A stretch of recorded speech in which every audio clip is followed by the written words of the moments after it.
Well, hello everyone. I am Sarah Halstead from Synergy Home Care. And I'm Chad Weston from Southern Care Hospice. Yeah, and we are back with another episode of Sunny Side Up. Now, Sunny Side Up is a great little program that we put together a few months ago, and the whole idea is that so often in life there are things that happen that just, they don't feel good, they don't seem to be what we were expecting.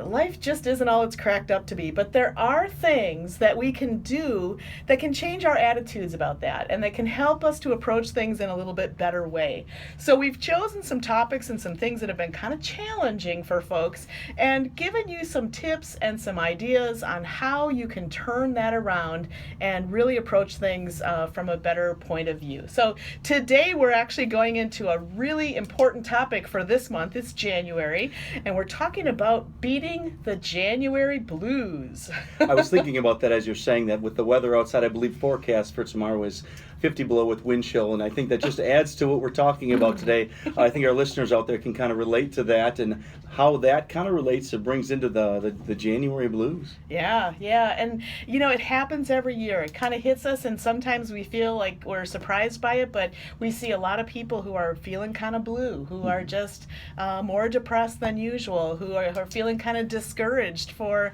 a whole lot of reasons, but it doesn't feel very good. And so we wanted to create some discussion today around that topic and really talk a little bit about what that is, the January blues, but then also why does it happen and what can we do about it? What are some things we can do about it? So let's talk a little bit about why that happens. I know there's all kinds of reasons. Lots of different reasons out there. I was thinking that breaking it down, there's probably not just one reason the January blues happen. There's quite a few reasons. One of the things that we were talking about, Sarah, was just the social dynamics of the January blues.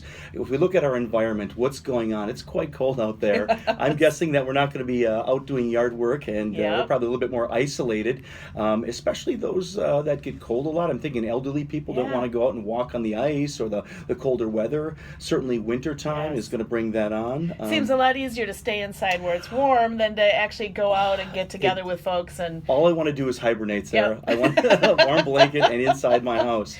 So that happens to all of us, and I think one of the other things that affects us is that by January, it feels like kind of the hype is all over. There was such a buildup leading into the holidays, and there were holiday parties and opportunities for families to get together for things, and then all of a sudden January rolls around, and it's like we're done with it, and it's a little bit of a letdown. Life does go back to normal, and then we realize we do have a few more months of this coldness, this isolation, the snow, and I think you're right. I think the hype kind of is over, and now we've got to look at the reality, I guess the stark reality of winter. Yeah. And I know there's a lot of psychological reasons, too, that play into this. We think about the January and people making New Year's resolutions and plans for goals that they have in the new year. And historically speaking, a lot of people lose those goals within a short period of time, and by the end of January a lot of people are feeling kind of discouraged. They've failed at that New Year's resolution, or they've given up on losing weight, or whatever it is that they want to do. They kind of feel like, all right, well, that didn't work. I'm thinking about all of our listeners right now that are thinking, I guess that diet that I said I'm going to plan or start, or we might have broken. In fact, I know I've broken mine. I don't know, Sarah, if you've broken yours, but I certainly have done that. Certainly when winter comes around, it brings us back to that, and it reminds us of that cycle, the death, the birth cycle, that the year is over, it's done, it's new beginnings, which I think the resolution part comes into, but again, it reminds us that the other year is past, it's another year gone. Did I get the goals done I wanted to? And I think that kind of brings in a little bit of that blues feeling of maybe I didn't accomplish those things I wanted to. And for some people, even coming off of the holidays, they're reminded of the loss, the people that aren't there with them anymore, who were there to celebrate the holidays maybe the previous year or in previous years, and so they're still holding on to a lot of that grief and a lot of that depression, and it just seems to get worse when we're sitting here in the dark and we don't have the sunlight and the things to keep us happy. So it just feels like January's against us sometimes. Every single year about this time, I remember looking back on a couple of the news channels where it talks about the people we lost in 2016, Yes. and especially this year, December seemed to be particularly tragic for a lot. Yeah. So again, it's that reminder that it's all done, it's ended, people have died, and it's never generally a very celebratory time Yeah. for most of us Yeah, as we look at the January blues. And it's funny you mentioned that, because I had just seen something recently online where there was a report saying that January, and in particular Mondays, can be hard for people. Nobody wants to get up and get going when you've had the weekend where you could rest, but now you got to get back into things. But particularly for some reason, the third Monday in January apparently is one of it's now deemed one of the most depressing days of the year. When you and I met last, you had mentioned that, and I was going to inquire about what are the theories behind why is that third Monday so depressing? And I think, and I'm going to just say that I think that's probably part of a credit card cycle. Very, very well could be, because I think a lot of folks go through that month of December. They're spending, they have more expenses for holiday gifts. They're trying to be generous with their donations. They're doing a lot of different things, and you're right. The credit card bills start to show up, and then suddenly we're thinking, when we really want to get out of here and go to someplace warm, there's no money to take a vacation. How do I want to fly to the Jamaica or the Cayman Islands, but you know what? I've got those January bills coming back from December that I got. Not to mention, but then we also get our tax bill. It's like, oh yeah, I gotta pay taxes. Sarah, you just reminded me of that. Now I really do have the January blues. So there's so many things that play into why it's kind of depressing.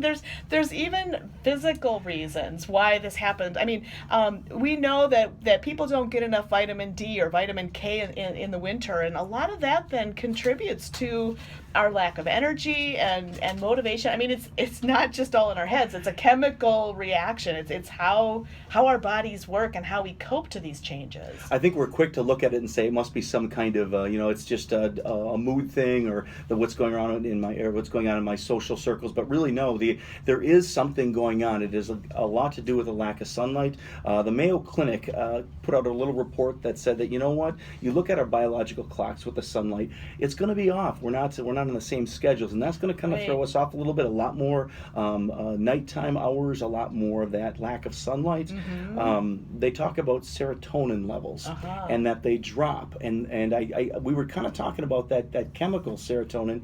When that drops, certainly we're not going to feel as feels happy. Right. It regulates our mood, and certainly melatonin, which that hormone that helps sleep. Yes, it helps to regulate that sleep pattern, those sleep cycles.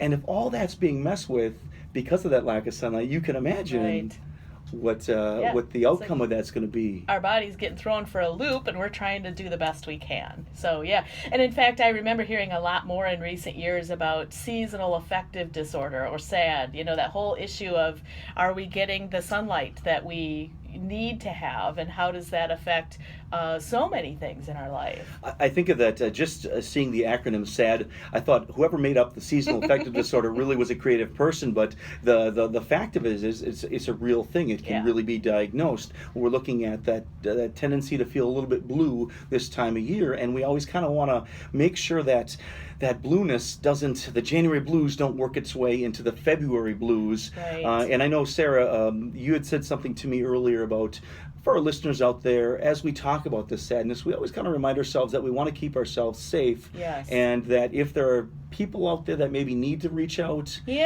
talked about absolutely. Just a reminder to our and listeners. We're going to get into this a little bit more after the break as well, but I know that one of the things that is so crucial and so important for us is to know that there are people out there struggling, and sometimes just being that friend, just being that person who can reach out and say, hey, you know what, I know that it's been difficult, I just want you to know I care, or you're not alone with whatever you're dealing with. We want to make sure that we're there for one another, and sometimes we forget that, but that mention can mean so much. There was a kid who I was friends with on Facebook who recently had made a post that was a little alarming when I read it, actually, and I was worried that he might do something to harm himself. Mm-hmm. He was feeling quite down, and I reached out with a private message and just said, hey, you're not alone, and I'm not sure what's going on in your life, but I want you to know that there's a lot of people who care. care. And, he responded back and thanked me for that and said, I really appreciate that. It's good for us to know that there are other people out there. I was feeling pretty awful. And you just never know how valuable that can be for someone. So when you say that, I'm thinking about the back in my studies, I came across a study regarding Alaska, and with their, as you can guess, their 6 months of darkness. Yeah. And we're kind of talking about reaching out for assistance and help at those moments when we're feeling sad. Certainly their depression rates, their seasonal affective rates, and self-harm rates are a little bit higher. And I guess we don't know that that's a causation, but certainly a correlation that, hey, we got to keep this in mind, that sometimes when we don't get that sunlight, when it's this time of year, we might have those feelings of sadness, which can lead to depression or beyond that. So again, just a reminder of anyone that's listening. I think that the important take-home message with that is, it's not like it's your fault. There are reasons. There are chemical reasons, there are psychological reasons, or physical reasons that make January harder than other months. And so if we can keep that in mind, and then when we come back after this break, we're going to talk about what you can actually do to help with that. But to recognize that, this can be a tough month, and we're going to help you, because we're all about the sunny side up. We're going to help you with some tips so that you can look at the better side, look at the sunny side of this, and really help us to be able to make it through January without feeling blue. So let's go ahead and take a short break, and we will come back in just a little bit.